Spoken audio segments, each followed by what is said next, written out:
आज हम एक ऐसे भविष्य को देखने जा रहे हैं, एक ऐसी दुनिया जहां सी चोकिंग, ह्यूमंस जोकिंग ये सिर्फ एक कहावत नहीं बल्कि एक बहुत बड़ी, एक सच्ची चेतावनी बन जाती है।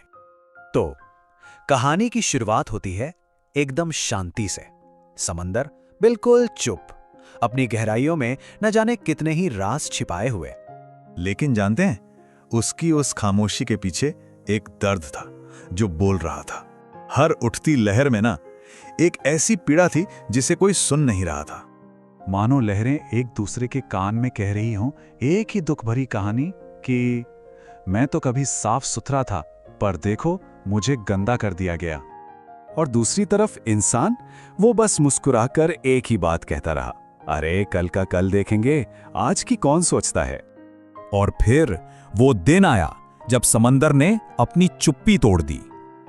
और बस यहीं से हमारी आज की पड़ताल का असली मुद्दा शुरू होता है। एक तरफ है समंदर जिसका दम घुट रहा है, और दूसरी तरफ है हम इंसान, जिन्हें कोई फर्क ही नहीं पड़ रहा। अब जरा इस पर नजर डालिए। यहां जो दो तस्वीरें दिख रही है ना, वो एक दूसरे से बिल्कुल अलर्ट हैं। देखिए, एक तरफ समंदर का गला घुट रहा है, डेड जोन्स बढ़ रहे हैं, सुंदर सुंदर कोरल रीफ्स सफेद पड़ रहे हैं और बेचारी मछलियां प्लास्टिक खा रही हैं। और दूसरी तरफ क्या हो रहा है, बीच पर पार्टियां चल रही हैं, फनी रील्स बन रही हैं और एक ऐसा माहौल है जहां इस प्रॉब्लम को पूरी तरह से नजरअंदाज किया जा रहा है। तो सबसे जरूरी बात क्या है? देखिए, रिसर्चर्स हमें साफ साफ चेतावनी दे रहे हैं। कह रहे हैं कि 2050 तक समंदर में मछलियों से ज्यादा प्लास्टिक होगा।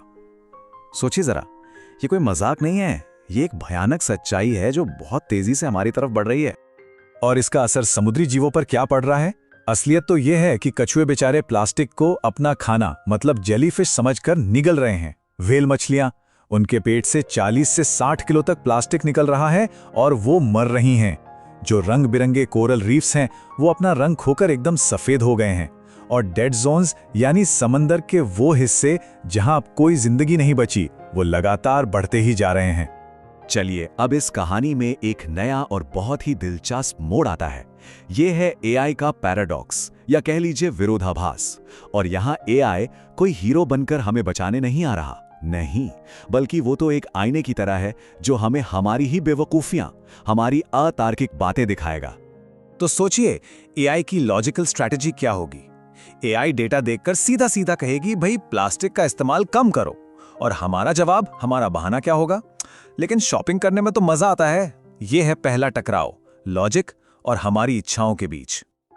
और यह सिलसिला यही नहीं रुकता, ये तो बस चलता ही रहता है। एआई फिर कहेगी, फैक्ट्रियों से होने वाला प्रदूषण बंद करो। और हम क्या कहेंगे? अरे यार, थोड़े से धुएं से क्या ही हो जाएगा। तो भविष्य में तस्वीर कुछ ऐसी होगी कि एआई के पास सारा डेटा होगा, सारे तर्क होंगे, और हम इंसानों के पास सिर्फ और सिर्फ बहाने। चलिए, अब इस पूरी चर्चा को एक कहानी के जरिए समझते हैं। हम चलते हैं भविष्य में, साल 2079। एक ऐसी कहानी जो शायद सच हो सकती है। तो साल है 2079। एक साइंटिस्ट है आरव।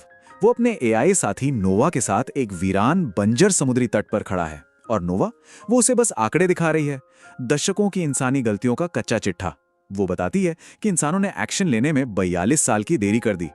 एआई ने जो सुझाव दिए, उन्हें 37 सालों तक किसी ने नहीं सुना। और फैक्ट्रियों का कचरा मैनेज करने में हम 19 साल तक फेल होते रहे। और ये जो आंकड़े अब नोवा दिखा रही है, ये तो दिल दहला देने वाले हैं। 2079 तक समंदर में सिर्फ 11% जीव जंतु बचे हैं, और कोरल रीफ्स, वो तो बस 3% ही रह गए हैं। ये वो भयानक हकीकत थी जिसे आरव अपनी आंखों से देख रहा था। और उसी पल आरव को अपने दादा की एक बात याद आती है जो उन्होंने बचपन में कही थी। उन्होंने कहा था, बेटा, अगर समंदर गुस्सा हो गया ना, तो फिर इस दुनिया को बचाना बहुत मुश्किल हो जाएगा। ये उस समझदारी की एक दर्द भरी याद थी जिसे वक्त रहते सबने नजरअंदाज कर दिया था। कहानी में एक और मोड़ आता है। नोवा को एक बहुत पुरानी सैटेलाइट रिकॉर्डिंग मिलती है। जब आरव उसे चलाता है तो बस एक छोटी सी लाइन सुनाई देती है, सी चोकिंग, ह्यूमंस जोकिंग। पता है ये क्या था? ये 2030 के दशक का एक मीम था, और बैकग्राउंड में लोगों के हंसने की आवाज आ रही थी।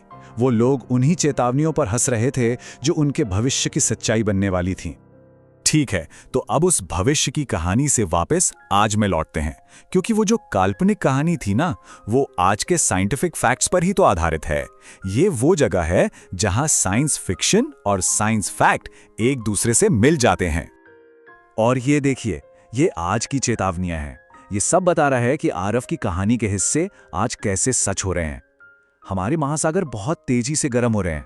कोरल ब्लीचिंग अब एक ऐसी स्टेज पर पहुंच रही है जहां से वापसी मुमकिन नहीं। कई समुद्री प्रजातियां खत्म हो रही हैं। और तो और, अब तो हमारे खून और हमारे फेफड़ों में भी माइक्रोप्लास्टिक मिल रहे हैं।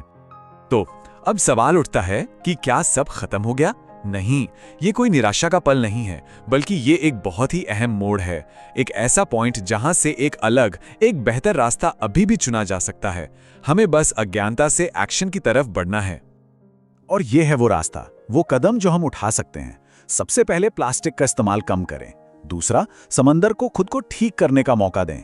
तीसरा, एआई की मदद से सफाई के काम को ऑटोमेट करें। और चौथा, ऐसे शहर बनाएं जहां कचरा पैदा ही ना हो। देखिए, एआई हमें रास्ता दिखा सकती है, लेकिन उस पर चलना तो हम इंसानों को ही पड़ेगा। हमने समंदर को दर्द दिया और फिर उसी दर्द को एक मजाक बना दिया। सोचिए, अगर ये दुनिया ही खामोश हो गई तो फिर इस सारी टेक्नोलॉजी का हम करेंगे क्या? समंदर का दम घुट रहा है। सवाल यह है कि क्या हम मजाक करना बंद करेंगे